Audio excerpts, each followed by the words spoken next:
Russell Blaylock. I'm a board-certified neurosurgeon. I've retired from active practice.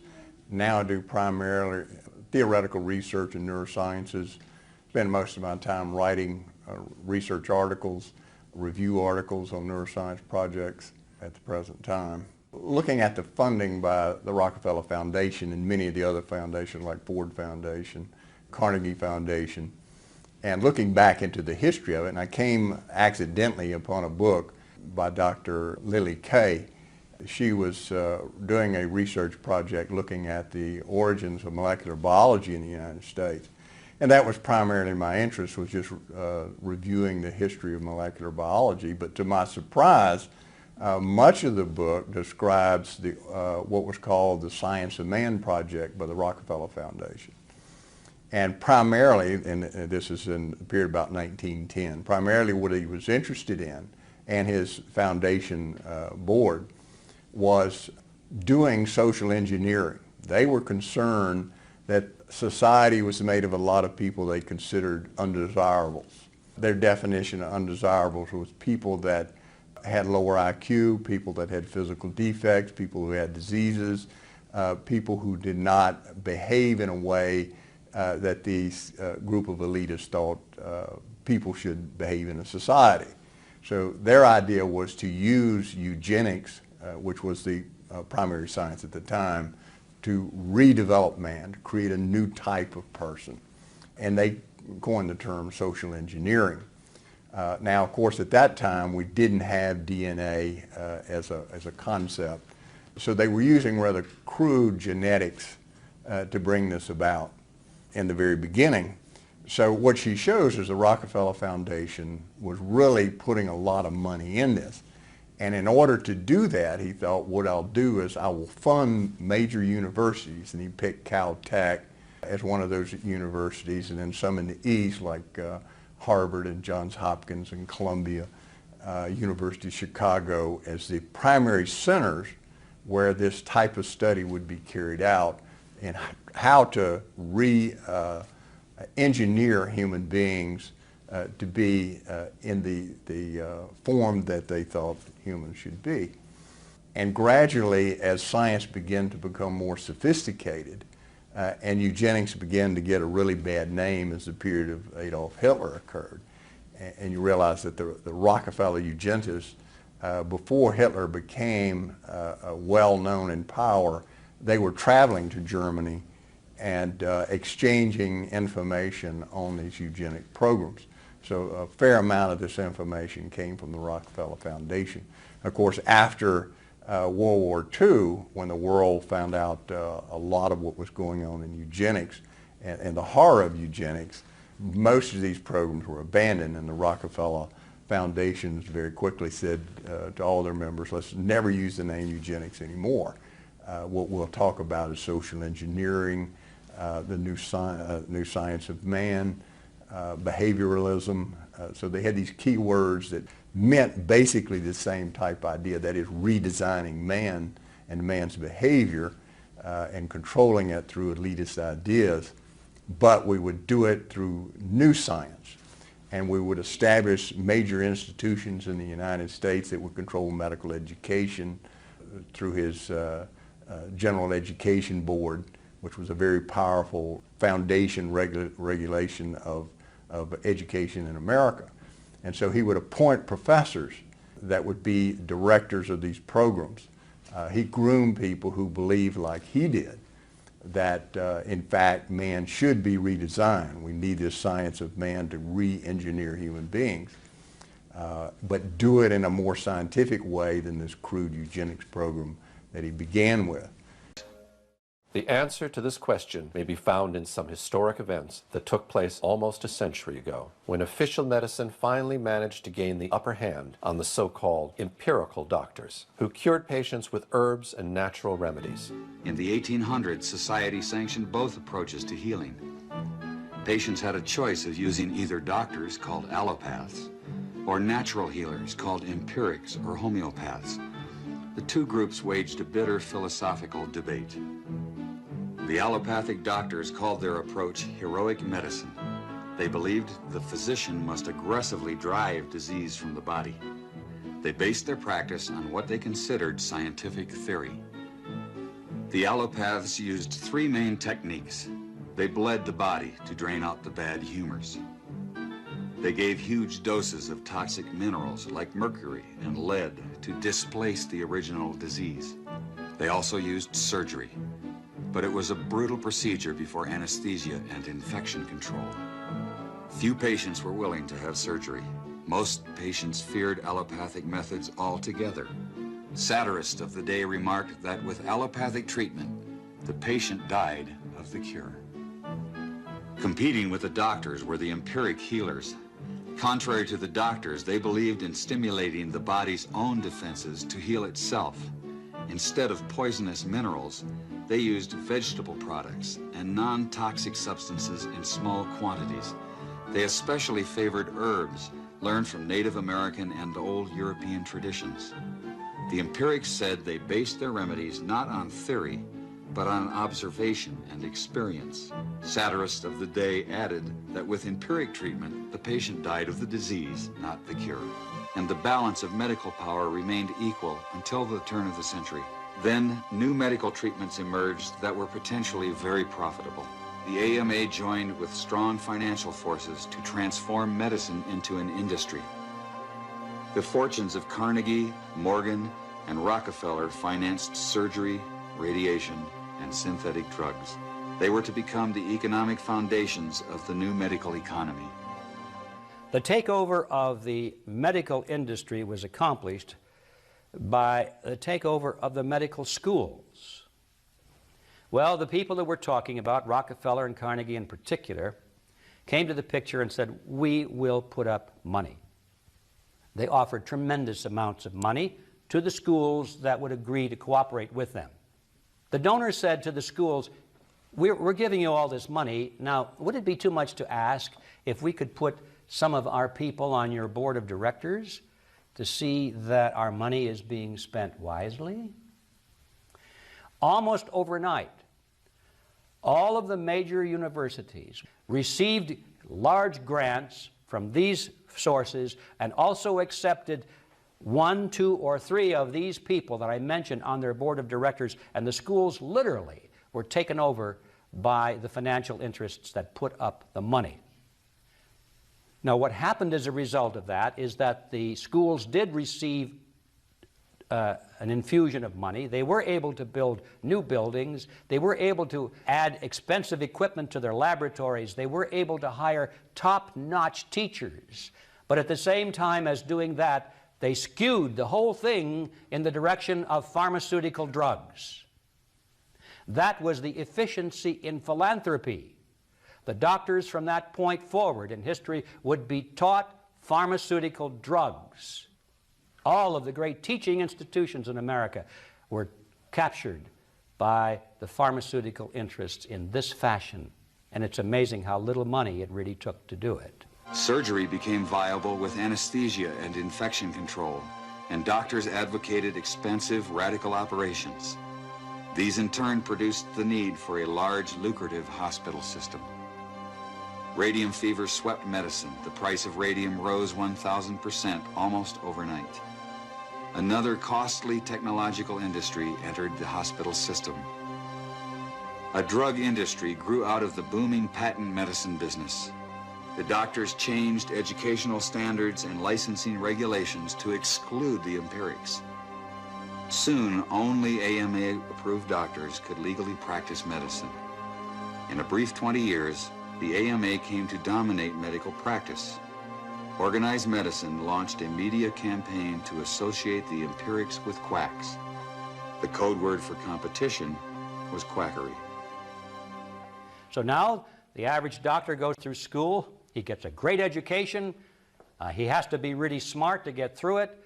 He learns all about drugs. He doesn't know too much about basic nutrition.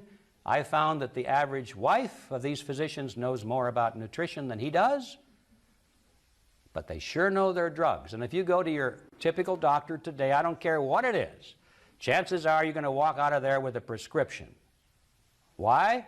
Because that's what he has been trained to do. Doctor, you you hit on the third leading cause of death in the United States, and I'm sure most of us could figure it's either heart-related or cancer or diabetes, things like that. Can you clue us into what that is and why? Yeah, okay, and thank you for asking that, because this is the 10,000-pound gorilla in the room that nobody's talking about. The third leading cause of death, as published in the Journal of the American Medical Association, is MD-directed treatments. This means you go to a medical doctor, an MD. He gives you a treatment and you die from it. According to the United States Department of Health and Human Services, 15,000 Medicare patients a month are killed by MD treatment, and nobody goes to jail.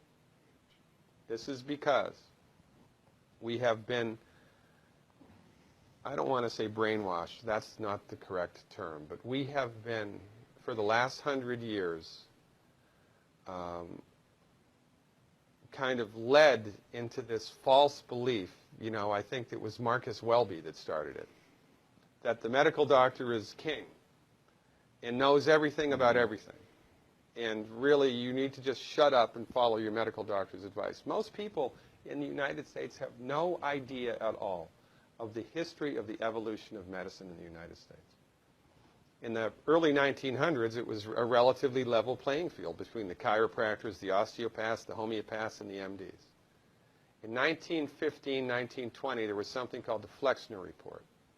The Carnegie Corporation funded this man named Abraham Flexner. He went all around the country, and he went on stagecoach and train and horseback. This was before the interstate highway system, right? It took Flexner 5 years to do this. He went all around the country and did an inventory of all of the medical schools that prescribed drugs.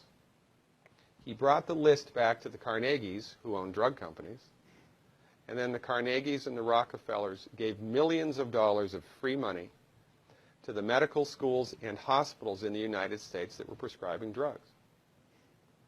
That was the beginning of the end. After the Flexner Report, there was no more level playing field in the United States. And the MDs started a juggernaut that's taken off. Most people in the United States think that the predominant medicine here, MD-directed pharmaceutical medicine, we think that those guys are top dog because their therapeutics are better than the homeopaths or the naturopaths or the chiropractors. It's not. They're in the driver's seat because of political and financial coalitions that were built at the turn of the century that most people have no idea of at all.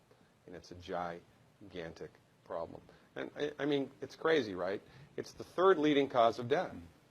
And yet, when the government makes noise about messing with people's insurance, everybody freaks out. Mm-hmm. And that's a whole other thing to talk about, isn't it? Because what is medical insurance? When you buy medical insurance, what are you doing? You're betting that you're going to get so sick you will not be able to afford it. Mm-hmm. Right? Yeah. Right. And then, so you pay good money every month to gain access to a system of medicine that's the third leading cause of death in the United States. You wouldn't believe, as God is my witness, you would not believe the things that I've seen people recover from in holistic medicine. The body's ability to fix itself is remarkable. And most of the time, all that the body needs to do that is the raw materials that it needs to do that. And we need to stop eating food that's hurting the body. You know, if you put diesel fuel in an unleaded engine, even if it's a brand new Ferrari, it's going to run like crap if it runs at all. And there's nothing wrong with the car, it just had the wrong fuel.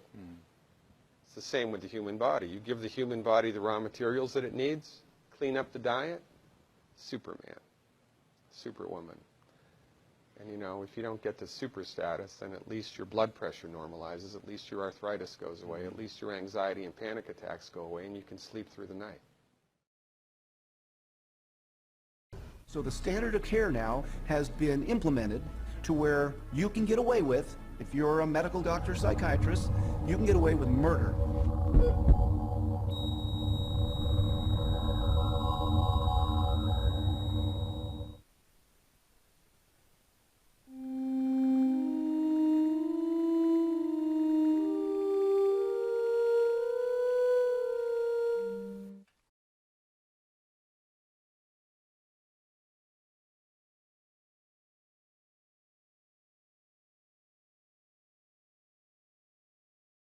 I'm Ed Griffin. I'm an author, researcher. I've written some books. Well, the United Nations is different things to different people. Most people think that the UN is our last best hope for peace. That's the way it was sold to me when I was in school. It was offered as an organization where different nations could come together and work out their problems and their grievances in a peaceful manner, and be a means of reducing world conflict and increasing the economic prosperity of all of the member nations and all of these wonderful things. In reality, it turns out to be none of the above. In reality, the United Nations is the seat of what the member governments hope will become a true world government. It's to be a government. And there's nothing inherently wrong with a world government, but we need to ask the question, what kind of a world government is this going to be?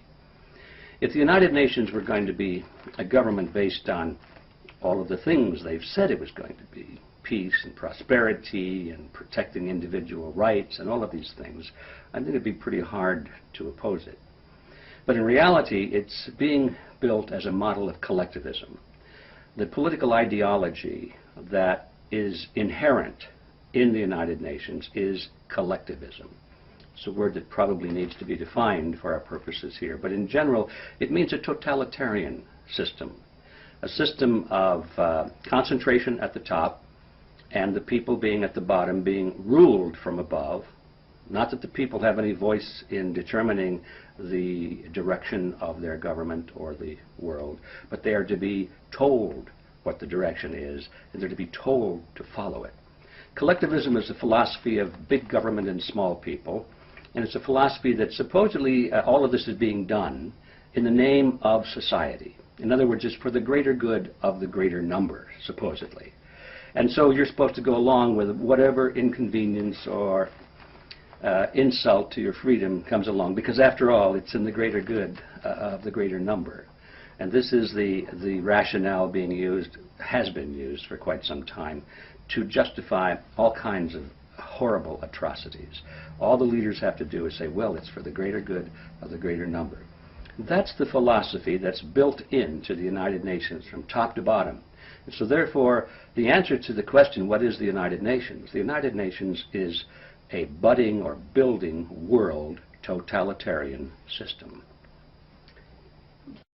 The United States has always been the major supporter and financer of the United Nations. So you'd have to say that the key people behind the United Nations are the globalists, I think is the best word to use to describe them, in the United States.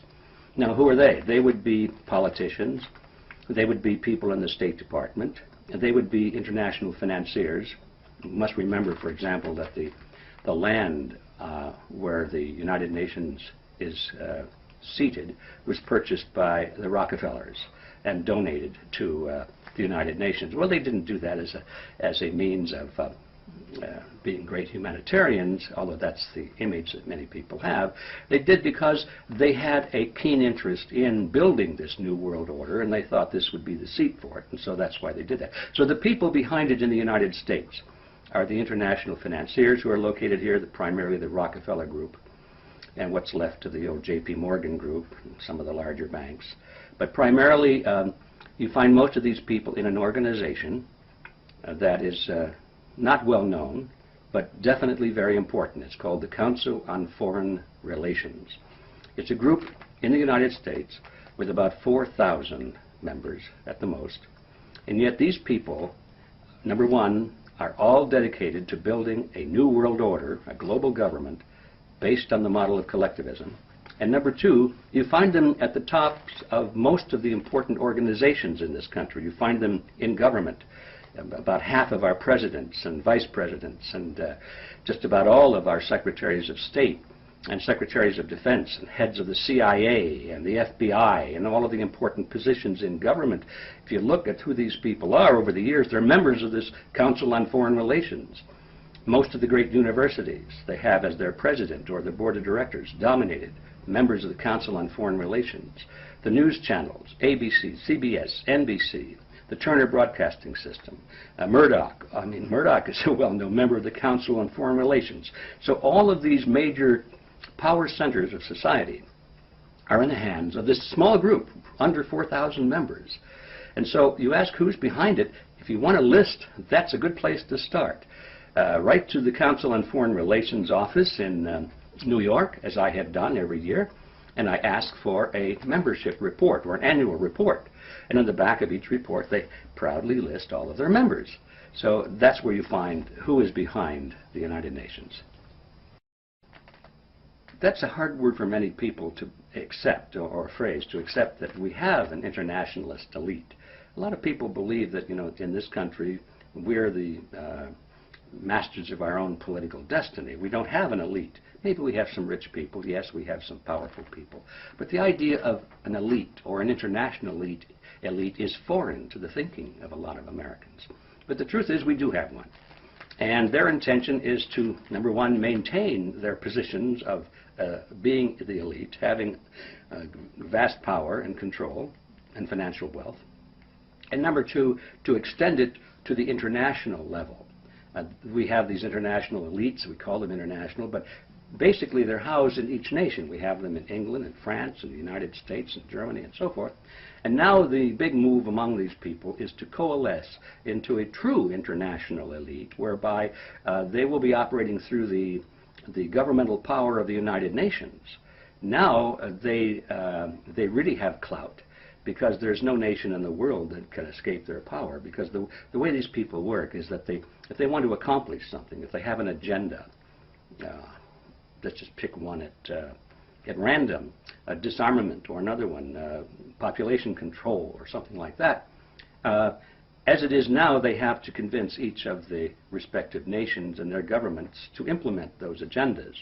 But once you have a true United Nations with true governmental power, with real military forces, and once you have turned over to these agencies of international power control over your armies and over your air force and over your weapons of mass destruction, you have created a global government which is cannot be challenged by any nation whatsoever. So now these international elites do not have to worry about convincing the governments in each part of the world. As long as they control the center of this power, which is the United Nations, they therefore can control the world. It's a very heady wine, I'm sure, but that's what their objective is.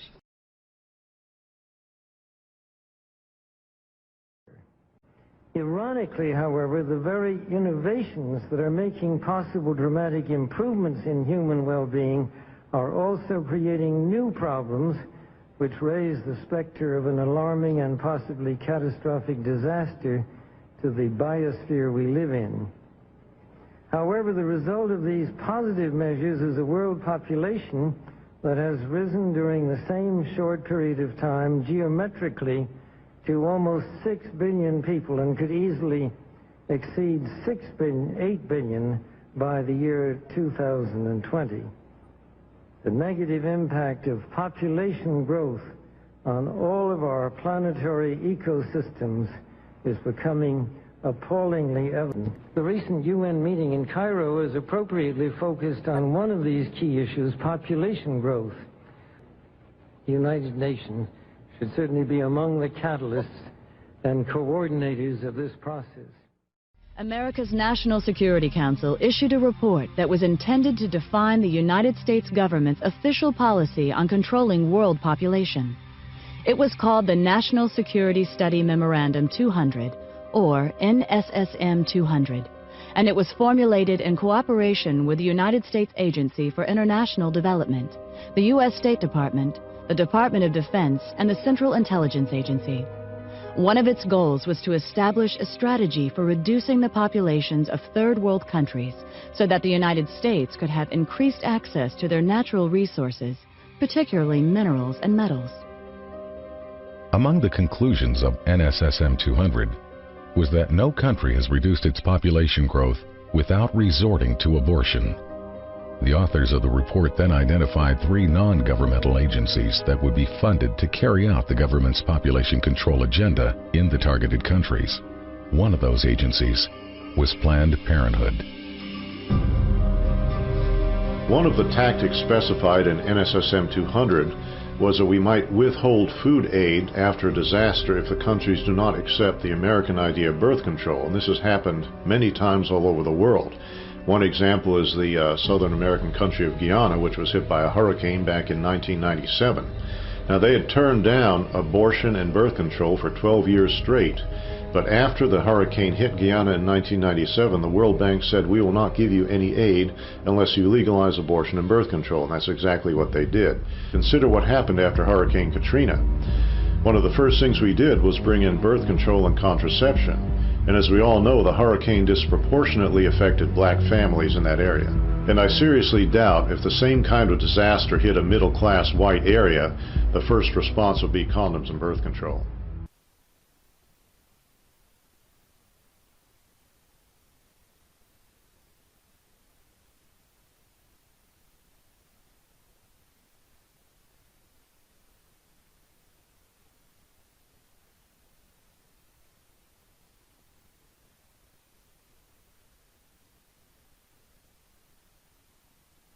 What do you see as the biggest challenges in conservation?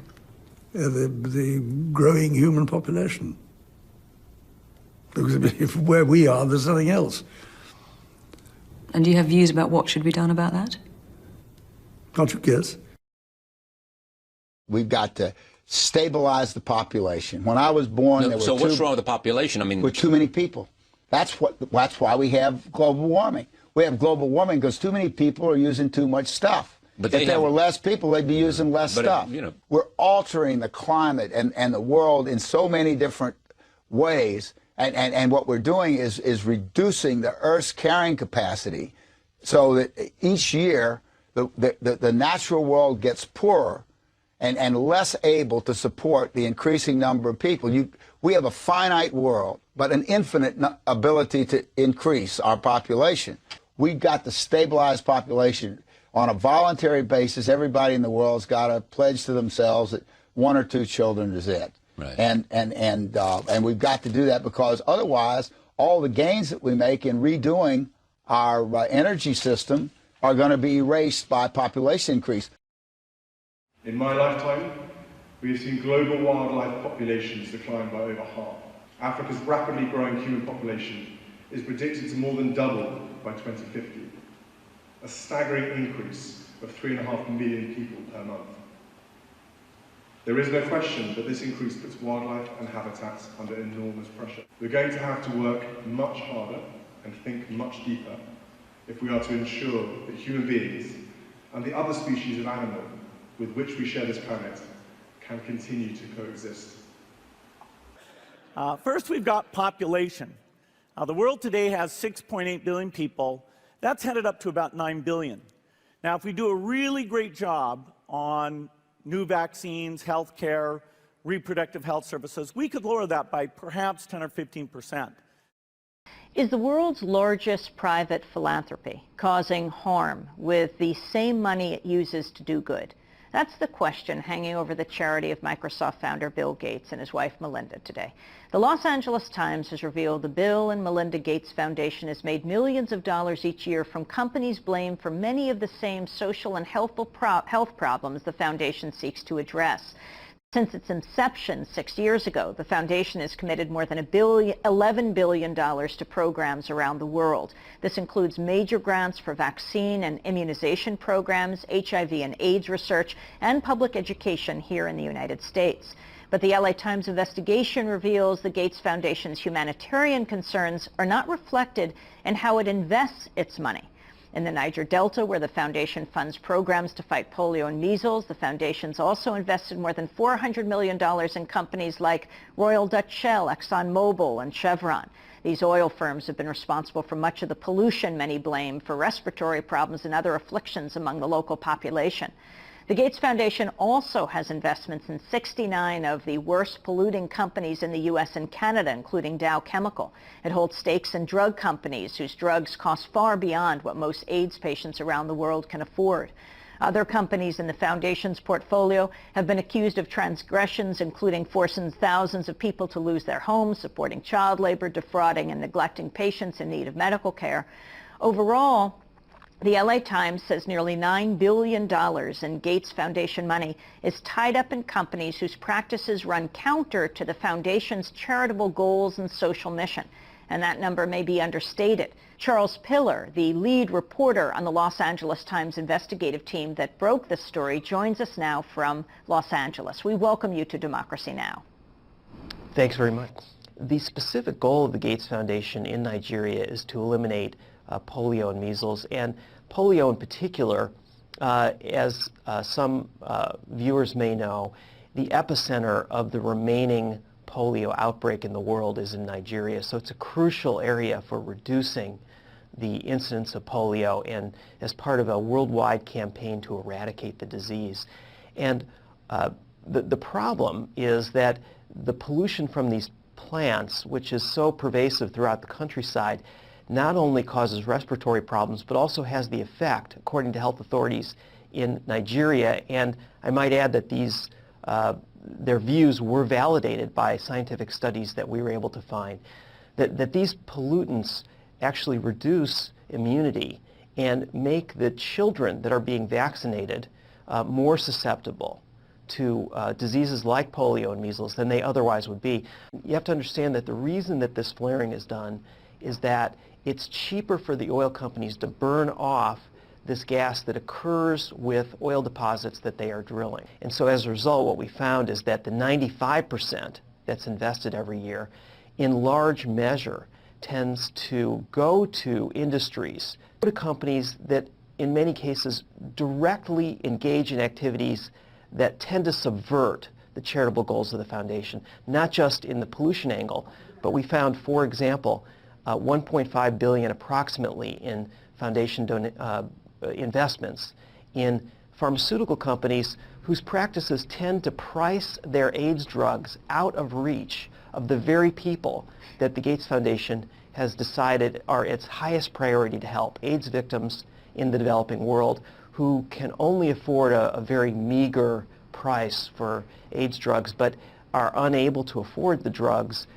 from companies that the Gates Foundation is making hundreds of millions of dollars in profit from. Charles Pillar, Los Angeles Times reporter, two-part series on the Gates Foundation. I want to thank you very much for being with us. We'll certainly link to it at our website, democracynow.org. So right now what you see is it's squeezing higher education. You're raising tuitions at the University of California as rapidly as they can, and so the access that used to be available to the middle class or whatever is just rapidly going away. That's a trade-off society is making because of very, very high medical costs and a lack of willingness to say, you know, is spending $1 million on that last 3 months of life for that patient, would it be better not to lay off those 10 teachers and to make that trade-off in medical costs? But that's called the death panel, and you're not supposed to have that discussion.